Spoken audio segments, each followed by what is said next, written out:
হাই friend, মই আজি unboxing কৰি আছোঁ মডেল অইল টেংক। এইটো মই বিশালৰ পৰা আনিছোঁ।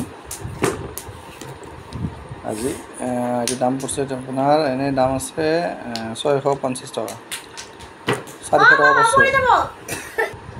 চাই দিব ভিডিঅ'টো। টিকলাটো কেনে আনিছোঁ, টিকলাটো চব জলি জলি মাৰি ভাঙিয়ে থাকে। এইটো অইল টেংকাৰ, ভাল পাইছে গাড়ীখন। লাইটটো নোখোলাই, দৌৰটো নোখোলে, টেংকিৰ ওপৰত ঢাকনা খুলি যায়।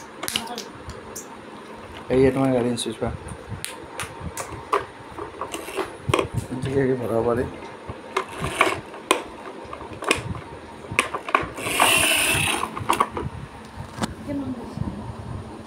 400 টাকা গাড়ীখন। ঠিক আছে, ভিডিঅ' ভাল লাগছে শ্বেয়াৰ কৰিব, লাইক কৰিব, থেংক ইউ।